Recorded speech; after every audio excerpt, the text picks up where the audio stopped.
Assalamu alaikum, welcome to Times of Ummah. Today's first news update is coming from United States, where a new statement from the United States Secretary of State Antony Blinken saying that the terror threat had moved elsewhere and the Washington needed to refocus resources on challenges such as China and the pandemic. Dear viewers, you may know that President Joe Biden announced last week that about 2,500 United States forces will leave Afghanistan before this year 20th anniversary of the September 11 attacks that triggered Afghanistan's longest war in the history of America that cost the United States almost $1 trillion. Blinken said to ABC News that the terrorism threat had moved to other places, and we have other very important items of our agenda, including the relationship with China, including dealing with everything from climate change to COVID-19. And that's where we have to focus on our energy and resources. But the most nonsense statement from the Blinken saying that United States had achieved the objective that we set out to achieve. Dear viewers, it means that Taliban has defeated United States and now United States looking for a way to escape, because yet they never achieved their goals and targets. Like Al-Qaeda is still there. Taliban became more stronger, violence increased, and many more. They were intent to banish Amarat Islami and make a democratic government, but they 100% failed.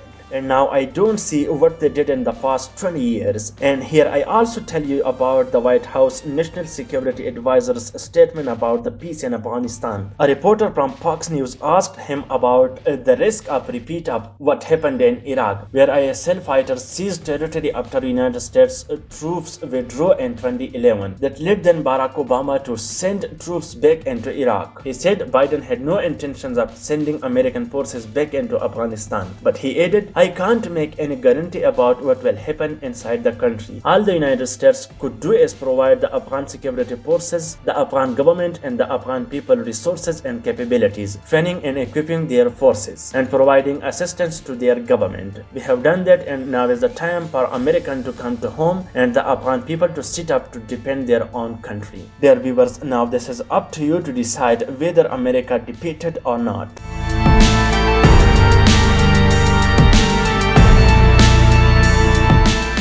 Today's second news update is coming from Iran, where Iran's foreign minister said the country is open to direct talks with Saudi Arabia after a report said secret meeting between Iran and Saudi's officials held in Iraq, and they discussed mostly the Yemen's issues. Initially, Saudi's and Iran's officials denied any talks between both countries, but now Iran's statement comes. The Iran's foreign ministry spokesman Saeed Khatibzadeh said Iran has always welcomed talks with the Saudi kingdom and has deemed it beneficial to the two countries' people and regional peace and stability. And you should also note that two countries have not formal diplomatic relations since 2016. Saudi Arabia's embassy in Tehran was stormed after a prominent Shia Muslim leader was executed by Saudi Arabia. Dear viewers, this is a good time for Saudi and Iran to discuss their issues and restore diplomatic ties, because on the same time Iran and the United States are also looking to pave the way for United States to rejoin the JCPOA. And if the United States lifts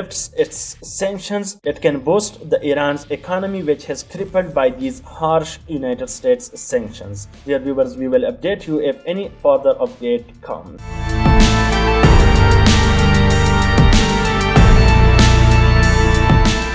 Today's third news update is coming from European Union, where the European Union has finally imposed sanctions on 10 of Myanmar's military leaders in its toughest measures yet against the 1st February military coup and the bloody crackdown on the protesters demanding the return of the elected government. The military have killed 738 people according to human rights groups, assistance associations for political prisoners, and more than 4,000 people have been arrested and over 3,000 people remain in detention according to the group, but the military accused it of spreading fake news. Dear viewers, Myanmar has been rocked by almost daily protests since the coup, and the military has stepped up its attempts to crush dissent, even as the United Nations and Western countries have condemned their takeover and the escalating violence. After the military coup got worldwide condemnation, several countries imposed sanctions on military officials. Dear viewers, the military has justified its grip after 10 years of tentative steps toward democracy by